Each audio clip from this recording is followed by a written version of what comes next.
Buenas noches a todos ustedes. Esta noche empezaremos una serie que va a ponerle los pelos de punta, porque el libro de Apocalipsis es la historia final del conflicto entre las fuerzas del bien y las fuerzas del mal.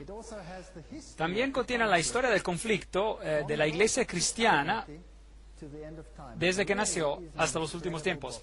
Y realmente es un libro increíble. Y por supuesto, el autor de este libro no es nadie más que Jesucristo mismo.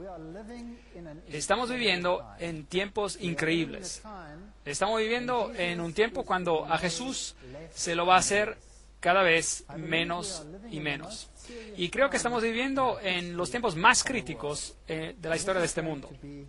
Y esto va a ser emocionante en cierto sentido. Ahora podemos estudiar este libro de una manera ligera o podemos hacerlo de una manera más directa. Y creo que estamos viviendo en tiempos donde no hay tiempo para tener una enseñanza a la ligera. Así que lo que quiero hacer en las próximas 2 semanas será explicarles lo que el libro de Apocalipsis quiere decir, y quizás algunas cosas serán un poco inquietantes, pero quiero que recuerden que si han leído hasta los últimos versos del libro, saben que Jesús es el que gana, el que vence. Así que no hay nada de qué preocuparse. Quizás produzca miedo en los corazones de algunos cuando vean lo que está pasando en este mundo y cómo esas cosas han sido planeadas por siglos. Pero Dios predijo todo en los detalles más pequeños hace mucho tiempo atrás. Sin duda, esto muestra que Él está en control. Él está en control. Han tratado hasta de remover esos asuntos de la palabra de Dios y ha habido una grande batalla sobre la palabra de Dios a lo largo de los siglos, culminando en la batalla más impresionante en nuestros tiempos, y una batalla que realmente nadie sabe, y estaremos viendo este asunto también. Hay algunas conferencias que estaremos viendo acerca de este tema, este mismo tema, cómo han distorsionado y cambiado asuntos para que usted no reconozca el riesgo en el que realmente estamos. Así que el libro de Apocalipsis es una historia acerca de la hermosura, una historia acerca de la verdad, una historia acerca de la restauración, una historia acerca de la victoria de Dios contra sus enemigos, todos sus enemigos. Es una historia sobre el establecimiento del reino de Dios que existirá por siempre y por siempre y para siempre, sin llanto, dolor o muerte. Realmente es una historia asombrosa y no hay nada, absolutamente nada que temer si tenemos a Dios a nuestro lado. En mi vida personal, antes yo era un científico, ateo, y trabajaba entre las grandes universidades totalmente ateas de este mundo. Mi esposa viene de un origen espiritualista, su familia estaba involucrada en el movimiento de la nueva era, así que esoterismo por un lado y ateísmo por el otro. Mis padres eran muy religiosos y yo odiaba la religión, no quería nada que ver con ella. Pero hoy voy por todo el mundo, por todo el globo, y predico el mensaje de Jesucristo. Y hablo de la creación, y yo creo en cada palabra que está escrita en la palabra de Dios.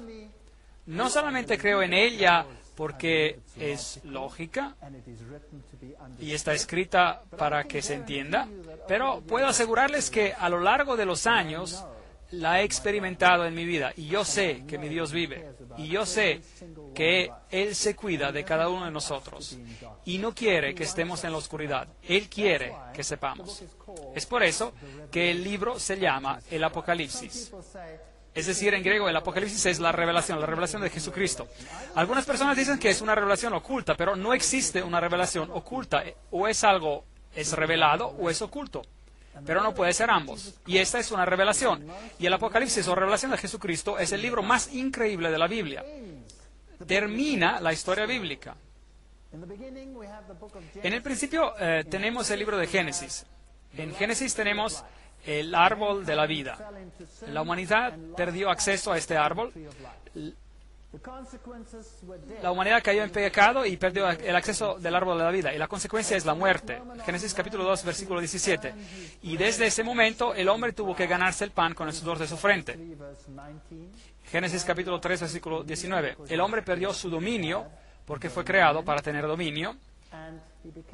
Y se volvió desnudo. Perdió su manto de justicia que lo cubría. Y entonces fue apartado de Dios, porque el pecado y un Dios santo son incompatibles. Esa es la historia de Génesis. Es una triste historia de la creación del hombre y de su caída. El mejor regalo a la humanidad que Dios pudo haberle dado es la libertad de elección. Sin libertad de elegir, seríamos robots. Y por eso Dios creó al hombre a la imagen de Dios con la capacidad de elegir. Y el amor demanda este regalo de tener la libertad de elegir. Siempre uso un ejemplo. ¿A qué sirve si tu esposa o tu esposo te ama porque él está preprogramado para hacerlo? A lo mejor sería divertido por una semana, un año, o quizás 5 años. Pero finalmente a uno se cansaría de eso, ¿no es así? Si uno es programado para amarte y cada mañana se levantan y dicen, te amo, porque están programados para hacerlo. Pero ¿qué pasaría si tuvieran la libertad de elegir? Y a pesar de sus faltas, a pesar de todas las cosas que ustedes hacen, que son obviamente una irritación para esta persona y todos alrededor tuyo, ¿qué tal que a pesar de eso te dijeran, te amo, porque eligieron hacerlo? ¿Acaso no es esto más significativo? Sin la libertad de elegir, la vida sería sin significado. Por eso Dios creó al hombre a su imagen con la capacidad de elegir, y eso es especial. Y por eso el hombre eligió, y desafortunadamente eligió equivocadamente. Apocalipsis es el libro de la gracia. En Apocalipsis capítulo 2, versículo 7 leemos acerca de la restauración del árbol de la vida.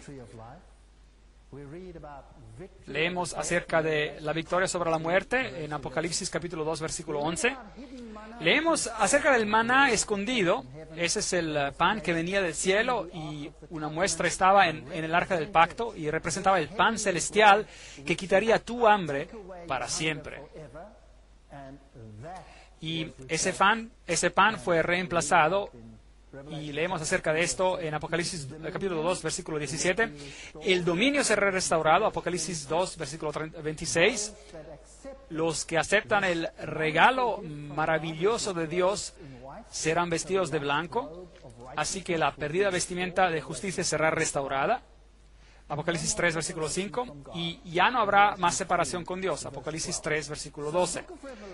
Así que el libro de Apocalipsis es un libro de restauración.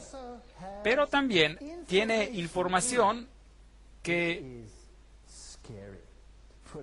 es espantosa, por decirlo de manera directa, es espantosa, puede dar miedo.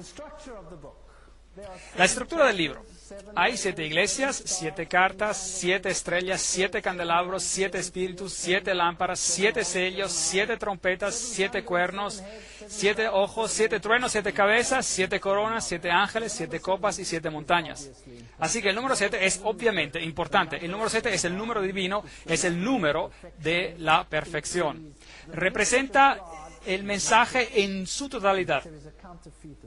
Pero hay una falsificación también, y estaremos tratando con este asunto por mientras que avancemos. Y obviamente si miramos a todos estos componentes, hay un significado simbólico en todos estos también. Así que el libro de Apocalipsis usa un lenguaje simbólico. ¿Y de dónde viene el lenguaje simbólico? Viene del Antiguo Testamento. Así que sin el Antiguo Testamento no podríamos entender el libro de Apocalipsis. Muchos de los símbolos en el libro de Apocalipsis vienen, por ejemplo, de Zacarías, del libro de Zacarías, del libro de Ezequiel y de todos los profetas del Antiguo Testamento y particularmente del libro de Daniel. Y muchos de los símbolos que encontramos en el libro de Apocalipsis los encontramos en el libro de Daniel. Encontrarán las terribles bestias en el libro de Apocalipsis y la descripción de las bestias como león, como leopardos, como oso y bestias terribles con 10 cuernos, las encontramos también en el libro de Daniel. Y encontramos el número 7 en el libro de Daniel, y si lee Daniel capítulo 7, por ejemplo, encontrará bestias ahí en este capítulo, y si cuenta las cabezas de las bestias que son mencionadas en Daniel capítulo 7, encontrará 7 cabezas. Y también encontrará 7 cabezas en el libro de Apocalipsis. Así que la ilustración general viene de ahí del libro de Daniel, y es la clave para el libro de Apocalipsis. Desafortunadamente no vamos a estudiar el libro de Daniel para poder descifrar algunas de estas cosas en detalle. Así que solo las vamos a explicar directamente, pero hay otros videos que ya están producidos y que contienen todos los detalles de cómo estos rasgos simbólicos en el libro de Daniel pueden ser aplicados al libro de Apocalipsis. Así que estaremos estudiando sobre las iglesias, las cartas, las estrellas, los candelabros, y esta noche estudiaremos las 7 iglesias, por ejemplo, y muchos de esos componentes comenzarán a aclararse. Hay algo más acerca del libro de Apocalipsis que es fascinante. Encontramos el lenguaje del santuario en el libro de Apocalipsis. Ahora, usted sabe que en el Antiguo Testamento los hebreos tuvieron que construir un santuario para Dios. Y fue hecho muy precisamente porque este santuario tenía que verse y tenían que ver cuáles eran los componentes. Había una cerca, una pared alrededor cubierta de lino representando la justicia. Había una puerta de entrada al santuario. Había un altar en el patio de afuera donde se ofrecían los sacrificios. Había un lavador donde se lavaban. También había un edificio, el cual estaba dividido en 2. La primera parte se llamaba el lugar santo, la segunda parte el lugar santísimo. Y el sumo sacerdote oficiaba en este santuario. Y el lenguaje de este santuario nos describe acerca del ministerio del sumo sacerdote. El lenguaje en Apocalipsis que de este ministerio del sumo sacerdote se aplica a Jesús, que tomaría el lugar de todos esos símbolos descritos en el Antiguo Testamento. Así que el lenguaje del santuario es muy importante, porque nos dice dónde y en qué etapa del ministerio esta historia se está desenvolviendo. Por ejemplo, cuando ustedes van a Apocalipsis capítulo 1-3, esta es la historia de las 7 iglesias. Jesús viene representado como la luz del mundo. Solo había una entrada al santuario y se llamaba la puerta, digamos. Y Jesús dice, yo soy la puerta. Aquel que entra por ella tendrá vida eterna. Aquel que entra por mí tendrá vida eterna. De acuerdo con la Biblia, hay una sola puerta por donde podemos ser salvos. Y esa es por medio de Jesucristo. Eso es lo que la Biblia dice. Hoy en día esas enseñanzas no son populares, y mientras avancemos en el tiempo va a ser cada vez menos y menos popular esta enseñanza. Y vamos a mirar algunas de esas enseñanzas. Por ejemplo, la puerta. La entrada de la puerta es muy, muy importante en el tiempo del Antiguo Testamento. Era el lugar donde el juicio tomaba lugar, los ancianos se sentaban a la puerta. La puerta era la entrada detrás de las murallas donde se podía entrar para encontrar seguridad. La puerta... Así que la puerta encierra mucho significado simbólico. Y Jesucristo dice, yo soy la puerta, yo soy la entrada. Ahora, la palabra antigua que se utilizaba para puerta era Bab, y hay una historia en la Biblia acerca de Babel, Bab-el, puerta a Dios. Así que la historia de Babel nos cuenta de otra puerta a Dios, otra entrada a Dios, el Bab-el. Babel, la puerta a Dios. Y esta es la idea de que tus propios méritos, obras, te llevan a Dios. Ese es el sistema falso que tenemos en la Biblia, que se opone a la historia bíblica que dice que uno es salvo por la sangre del Cordero. El único camino a la salvación es por medio de los méritos de Cristo y no por nuestras obras, pero por los méritos de Jesucristo. Estos son los dos sistemas que han estado opuestos el uno al otro desde la caída del hombre, si lo puedo explicar así. Entonces, aquí cuando hablamos acerca de las luces se encontraron en el primer aposento del templo, y eso significa el ministerio que ocurre en el lugar santo, en el primer aposento. Cuando hablaremos de Apocalipsis capítulos de 3 a 8, estaremos hablando sobre los sellos, y ahí se menciona el pan de la presencia, así que todavía estamos en el primer aposento del santuario, el lugar santo. Después vienen las trompetas, Apocalipsis 8 a 11, y ahí puede ver un altar de oro, donde tenemos el incienso ascendiendo desde el altar de oro. Así que todavía estamos en el lugar santo. Esos son los eventos que toman lugar en un periodo donde el sumo sacerdote todavía está sirviendo como representante de la humanidad en ese aposento en particular. Tan pronto que llegue Apocalipsis 12 al 14, el cuadro cambia. Allí el profeta ve el arca de Dios. Ahora, el arca de Dios, el arca del pacto, no está en el primer aposento del santuario, está en el segundo aposento, que se llama el lugar santísimo. El Hagion, en el lugar santísimo, en griego, Hagion. Así que nos hemos trasladado a otra porción del ministerio del sumo sacerdote. Y él solo entraba al lugar donde estaba el arca del pacto una vez al año. Y eso era durante el día de la expiación. Ahora estamos tratando con temas relativamente complejos y no tenemos tiempo para cubrir todo en detalle, pero hay un video, una conferencia disponible sobre este tema en detalle, sobre todo lo que significaban esas cosas. En Apocalipsis capítulos 15 a 22 tenemos lo que llamamos escatología, los eventos que se refieren al fin, las cosas finales que pasarán con el planeta. Aquellas cosas que todavía no han ocurrido, pero que van a ocurrir. Y si usted estudia Apocalipsis de esta manera, le va a resultar claro de qué periodo histórico se habla en la historia del cristianismo. Hay 7 bendiciones en el libro de Apocalipsis. Bienaventurado el que lee y los que oyen las palabras de esta profecía y guardan las cosas en ellas escritas, porque el tiempo está cerca. Apocalipsis 1:3. Obviamente Dios quiere que lo leamos, el libro, que lo escuchemos y que lo llevemos al corazón. Porque ¿cómo podemos guardar algo que no entendemos? Así que cuando miramos a esta bendición, y no es cierto que Dios quiere que entendamos de lo que se trata el libro de Apocalipsis, claro que sí. Así que hay una bendición en el libro. Entonces, ¿cómo es posible que algunos dicen que este libro está sellado para que nos entienda? Bueno, entonces te privas de esta bendición, ¿correcto? Algunos hasta dicen que este libro no debería ser leído, porque está escrito para los que van a ser perdidos. Bueno, si este libro está para los que van a ser perdidos, entonces, ¿cómo puede haber una bendición si uno lo lee y si uno lo guarda en su corazón? Y oí una voz que me decía desde el cielo, escribe, bienaventurados de aquí en adelante los muertos que mueren en el Señor.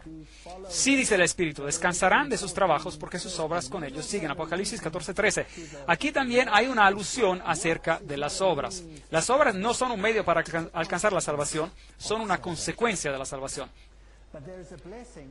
Pero hay una bendición para aquellos que mueren en Cristo. Los que han aceptado al Cordero como su medio de salvación, en vez de Babel, que es el otro portal, puerta a Dios. Yo vengo como un ladrón, bienaventurado el que vela y guarda sus vestiduras, no sea que ande desnudo y vean su vergüenza. Así que tenemos que aferrarnos a la justicia de Cristo. Nosotros no tenemos justicia, solo Cristo es nuestra justicia. Y si renunciamos a esta idea y renunciamos a la esperanza de su venida para salvar a aquellos que son de Él, entonces las posibilidades son que andaremos desnudos. Apocalipsis 19:9, el ángel me dijo, escribe, bienaventurados los que son llamados a la cena de las bodas del Cordero. Y me dijo, estas son las palabras verdaderas de Dios. Bueno, obviamente hay una bendición aquí. Si usted está invitado a la cena de las bodas del Cordero, significa que usted forma parte de lo que es la novia. Bendecido y santo es el que tiene parte en la primera resurrección. Hay dos resurrecciones mencionadas en la Biblia. La primera resurrección es la resurrección de aquellos que mueren en Cristo y toman parte en esta fiesta de bodas. Y luego hay una segunda resurrección y ellos participarán a otra fiesta que se llama la Cena de las Aves. Y no creo que queramos participar a esa fiesta. Así que aquellos que son parte de la primera resurrección serán los que van a ser sacerdotes de Dios y de Cristo y reinarán con Él por 1000 años. Aquí tenemos el periodo del milenio. Las 7 bendiciones, vengo pronto, bienaventurado el que guarda las palabras de la profecía de este libro. Apocalipsis 22:7. Creo que esto significa más que solo el libro de Apocalipsis. Es la Biblia entera. La Biblia es el estándar para la formación del carácter. Es la historia de la salvación. Bienaventurados los que llevan sus ropas, o en la Reina Valera antigua se dice, bienaventurados los que guardan sus mandamientos, para que su potencia sea en el árbol de la vida y que entren por las puertas en la ciudad.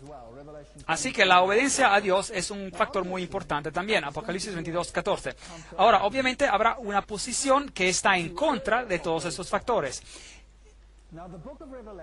El libro de Apocalipsis está escrito con una estructura particular, una tal estructura que se llama un quiasmo. Es una estructura literal que asigna eventos de una manera particular en el tiempo. Por ejemplo, si tomamos el libro de Apocalipsis en su totalidad, está escrito en una forma de pirámide, por así decir. Las primeras partes son lo que llamamos el brazo, la parte histórica, que son las 7 iglesias, los 7 sellos, las 7 trompetas, y que nos conducen al gran final de la gran controversia entre Cristo y Satanás, y entre los seguidores de Satanás y los seguidores de Cristo. Y el segundo brazo o parte del libro, leyendo desde la conclusión hacia el medio del libro, sería sobre los temas de la Nueva Jerusalén, el milenio y la caída de Babilonia. Así que esta estructura nos dice dónde nos encontramos en la línea del tiempo. Y si usted entiende la estructura del libro de Apocalipsis, entonces será más fácil moverse por el libro. Porque hay algunas personas que les gusta arrojar a temas por todo lugar.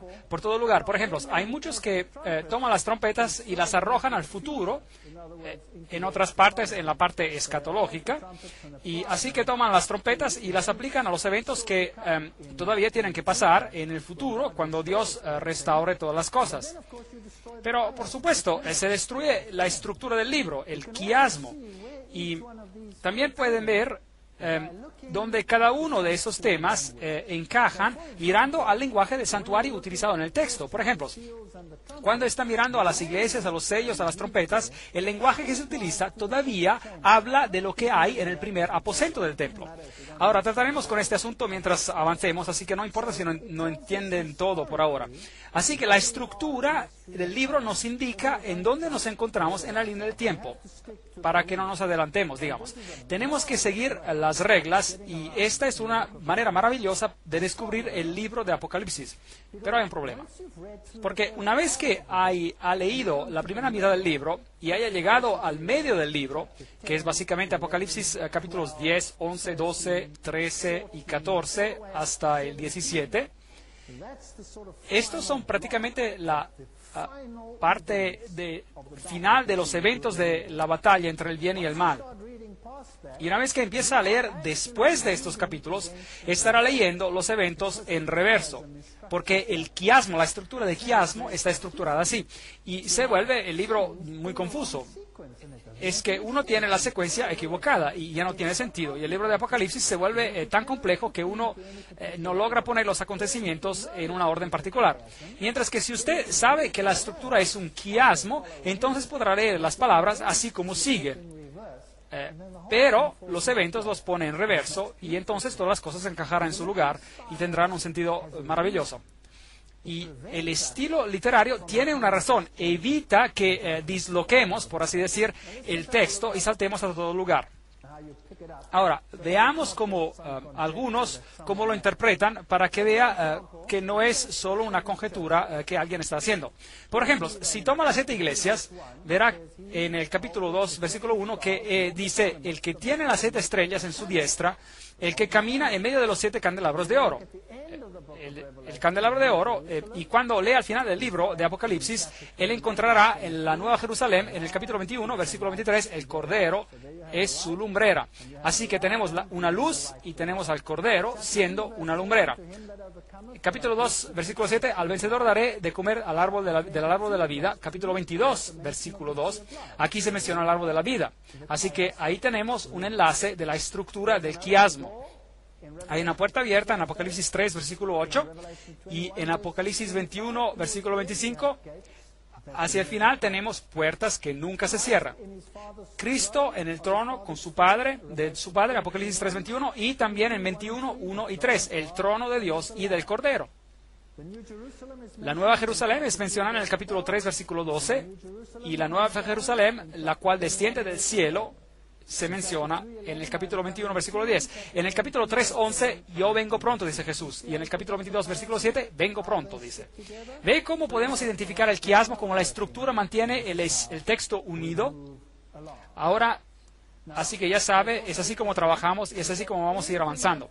Ahora, lo interesante también es que cualquier cosa que encaje en la primera parte del quiasmo debe ser antes de que termine el tiempo de la gracia, porque el sumo sacerdote está ministrando aún, y eso significa que la salvación está aún abierta a todos.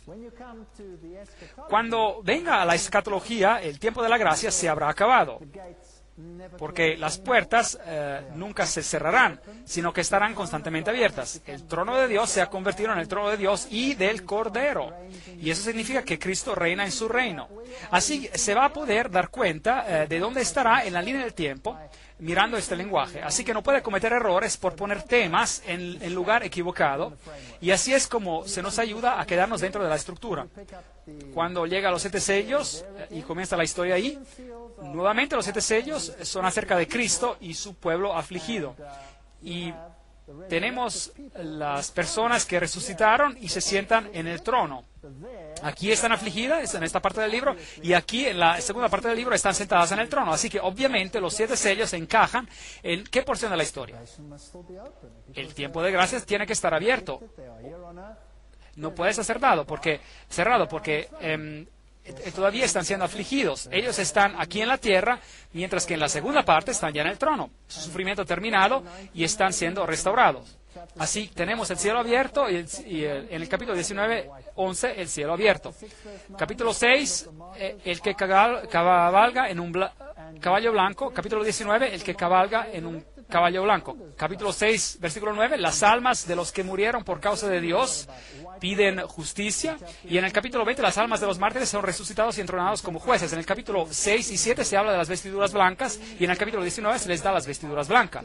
En el capítulo 6, 15 y 16 escuchamos de reyes, generales, etcétera, que piden ser matados, y aquí en el capítulo 19 son matados. Otra vez podemos ver cómo la estructura se junta. Entonces, el libro de Apocalipsis contrasta a Cristo y a su pueblo con Satanás y sus seguidores. Tenemos una Trinidad de Dios, tenemos al Padre, tenemos al Hijo y tenemos al Espíritu Santo. Y si usted llega a los seguidores de Satanás, entonces tendrá una falsa trinidad. Tenemos al dragón, la bestia y al falso profeta.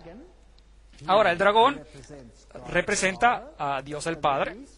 La bestia, como verá en el libro de Apocalipsis, es el que toma el lugar, la que toma el lugar de Jesucristo. Es la que levanta un reino, pero no es un reino terrenal, pero Él es el que, delante de Él, cada uno se inclina, cada rodilla se va a inclinar delante de esta bestia. La bestia es la que tiene la muerte falsa y la resurrección falsa. Él es el falso Cristo, el anticristos, el que está en el lugar de Cristo, el anticristo. Porque ustedes sabrán que en el 75% de los casos, la palabra anticristo significa en lugar de Cristo. Y tenemos que saber con lo que estamos tratando. El falso profeta es obviamente el que toma el rol del falso Espíritu Santo. Y estos son los tres poderes que van a engañar el mundo entero a seguir un conjunto de reglas equivocadas, a seguir al Salvador equivocado. Esta es una historia peligrosa y está tan perfectamente hecha y está tan engañadora que si no la estudiamos en detalle, no nos vamos a dar cuenta. ¿Usted piensa que el mundo hoy en día está por la mayoría engañado? ¿Sí o no? Absolutamente sí. De eso habla el libro de Apocalipsis. ¿Qué es lo que Jesús dijo a sus discípulos cuando se le acercaron a preguntar, ¿cuál es la señal de tu venida y de los últimos días? ¿Qué fue lo primero que Jesús dijo? Él dijo, cuidado que no seáis engañados. El engaño es cómo funciona este asunto. En las conferencias que vienen a continuación estaremos tratando acerca del engaño como probablemente nunca antes lo han escuchado. Estaremos hablando de cosas que les pondrán los pelos de punta. Así que no se pierdan las conferencias que van a seguir. Vamos a hablar de cosas que son hechas en secreto. ¿Quién hace cosas en secreto? Claro. Jesús dice, yo no he hecho nada en secreto. Pero hay muchas cosas que se hacen en secreto. Y este mundo, y no se engañen, es gobernado por sociedades secretas. Así que tendremos que ver a las sociedades secretas porque el libro de Apocalipsis es acerca de lo que pasa en secreto. Todo el poder al Hijo y todo el poder a la bestia. ¿Acá ven el contraste? Hebreos 1.8, Apocalipsis 6.2, todo el poder del Hijo. Y el sistema falsificado dice, todo el poder a la bestia. Las llaves de la muerte y del infierno, las llaves del abismo, Apocalipsis 9.1 y 1.18. Aquí tenemos el contraste entre Cristo y sus seguidores y contra Satanás y sus seguidores. Y tendremos que ser muy meticulosos para separarlos. ¿Quién es semejante a Dios? Isaías 40:18. ¿Quién es como la bestia? Apocalipsis 13:4. Así que el poder de la bestia es amenazante. Tenemos que vigilarlo. El cordero que fue inmolado, Apocalipsis 13:8, una de sus cabezas como si hubiera sido herida a morir. Apocalipsis 13. Algunas traducciones dicen, parecía tener una herida mortal esta cabeza. El que es, era y ha de venir. Apocalipsis 1:4. La bestia que era y no es y será. Apocalipsis 17:8. ¿Puede ver el contraste entre estos dos poderes? Así que trataremos en términos de una batalla. Y el que va a ser el componente visible de la batalla será la bestia. Pero en realidad está escondida. Su nombre es secreto. Y por eso tenemos que ver detrás de las escenas para encontrarla, porque aquello que ve no es lo que es en realidad. Aquello que ve es lo que se supone que uno tiene que ver, pero lo que uno no ve, eso es lo que uno no tiene que ver. Y supuestamente no tiene que saber de eso. Y es muy importante que encontremos que acertemos lo que pasa detrás de las escenas. Entonces leemos en Apocalipsis 6:16 acerca de la ira del Cordero. En Apocalipsis 12:12 leemos acerca de la ira del diablo. En Apocalipsis 7:2 y 3 acerca del sello de Dios que está enfrente de aquellos que lo siguen. Pero en Apocalipsis 13, el marco de la bestia, la marca de la bestia está en la frente o en la mano. ¿Es correcto? Así que tenemos el contraste. Tenemos el nombre de Dios en Apocalipsis 14:1 y tenemos el nombre de la bestia en Apocalipsis 13:17. Tenemos a las tribus de Israel en Apocalipsis 1:4 y tenemos las tribus de la tierra en Apocalipsis 1:7. Tenemos el ejército del cielo en Apocalipsis 19:14 y tenemos el ejército de la tierra en Apocalipsis 19:19. Tenemos guerra en contra de Satanás y su gente y tenemos guerra en contra de Cristo y sus seguidores. Apocalipsis 12:17 y etc. Así que hay una batalla. Esa es una guerra. Esa es una historia acerca de una guerra. Tenemos una cena del Cordero, tenemos una cena de los aves, para los aves. Tenemos la boda del Cordero, tenemos la prostituta de Babilonia.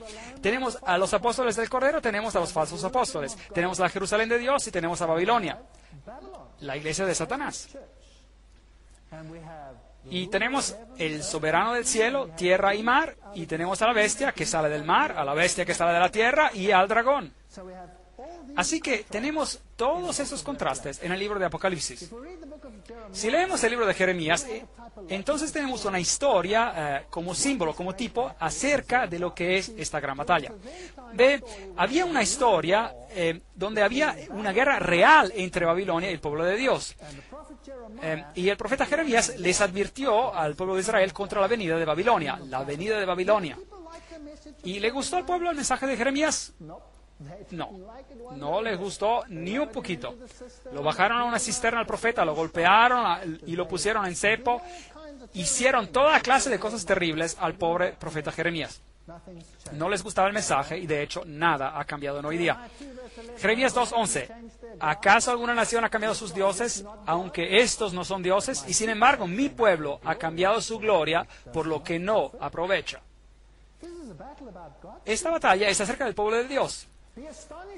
Espantaos, cielos, sobre estos, y horrorizaos, pasmaos en gran manera, dice Jehová, porque dos males ha hecho mi pueblo. Me dejaron a mí, fuente de agua viva, y cavaron para cisternas rotas que no retienen el agua. Hay una historia literal de lo que pasó a Jerusalén en contra Babilonia. ¿Usted cree que lo mismo puede pasar en nuestros tiempos? ¿Cree que es posible? ¿Cree que Apocalipsis quizás nos está tratando de decir algo? Jeremías 2:26. ¿Cómo se avergüenza el ladrón cuando es descubierto? Así se avergonzará la casa de Israel. Ellos, sus reyes, sus príncipes, sus sacerdotes y sus profetas, que dicen a un leño, mi padre eres tú, y a una piedra, tú me has engendrado. Me volvieron a la espalda y no el rostro. Pero en el tiempo de su calamidad dicen, levántate y líbranos.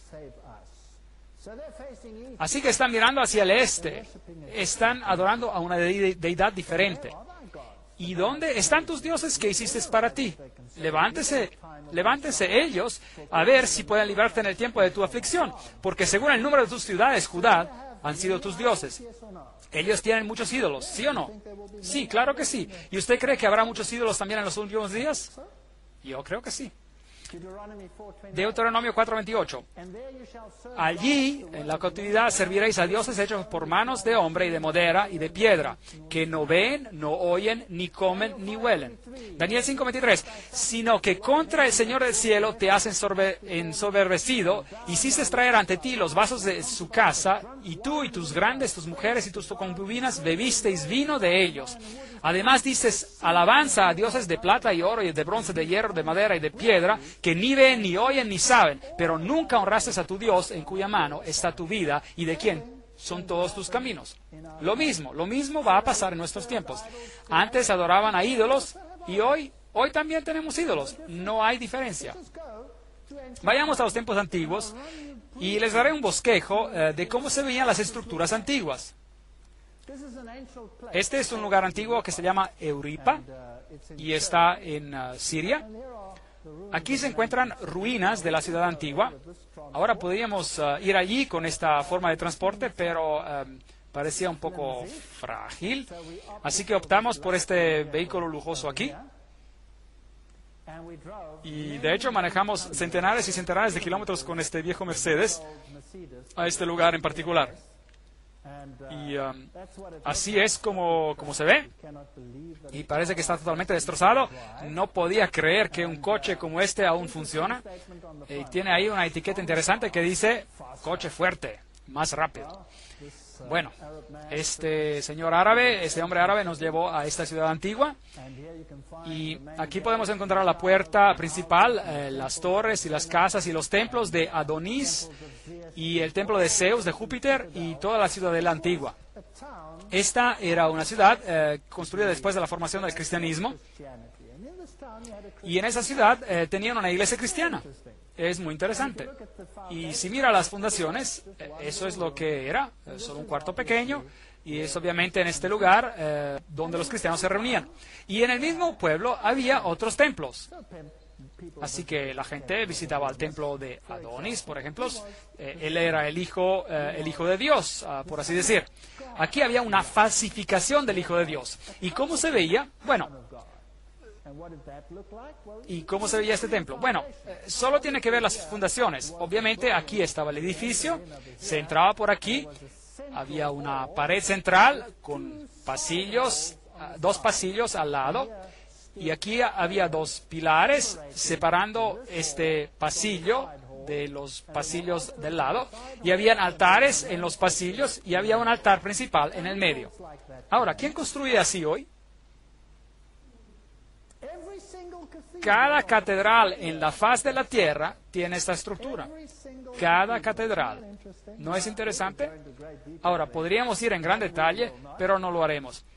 Sí, están construidas exactamente como estas. Así están construidas. Ahora, aquí está el río Éufrates, así que estamos tratando con un buen símbolo de Babilonia. Aquí están, por así decir, aquí están las gradas que llevan al templo de Zeus, Júpiter, el padre de los dioses. Y si va a Siria, la más famosa, por supuesto, era la diosa de las fuentes. Y esta es la ciudad donde están excavando Mari y están encontrando algunas cosas muy interesantes ahí abajo. Construyeron con barro, por ejemplo, o ladrillo de barro. Y la Biblia nos dice que Babilonia estaba construida con ladrillo de barro. Aquí está el templo de Baco. Está en Líbano. Y es fascinante lo que se encuentra allí. Ese es un pilar, un tremendo, grandísimo pilar encontrado en Baalbek. Este era el pilar más largo del mundo hasta que encontraron otro. Este fue descubierto en el 93. ¿Y cómo puede ver el tamaño de un hombre al lado de este? Y este soy yo. Estoy tratando de levantar el pilar, bueno, por decir, pero es bien grande, gigante. No se pueden imaginar el tamaño de estas estructuras. Estos en realidad no son pilares. Aquí está uno que fue rechazado, hay un hombre parado allí como escala, y transportaron a esas columnas y las integraron en sus templos. Aquí hay una acostada, las rocas de fundamento de aquí son 2 bloques gigantes, ¿Cómo las transportaron? Nadie sabe. Ese es el templo de Baco, que solía ser el templo de Baal, por eso el pueblo todavía se llama Baalbek. Les estoy dando un poco de la historia de la apostasía del pasado para que podamos compararla con el presente.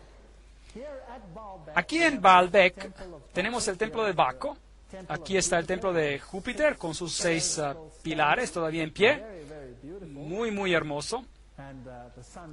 Y el sol destacando los pilares, era un sistema de adoración del sol. Por supuesto, Baco era el dios de la ebriedad y del jolgorio. Quizás este pilar tuvo un poquito demasiado de beber, no sé. Y si usted va al altar de Júpiter, por ejemplo, encontrará a esta estructura.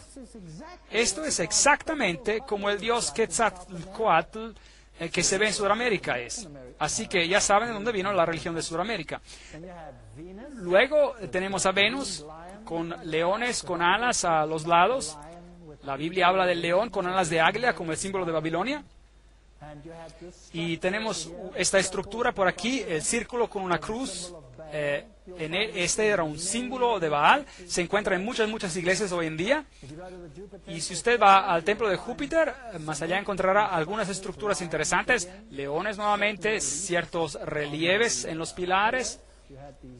Tenemos estas cruces gamadas en todo lugar. Eran símbolos de la adoración del sol.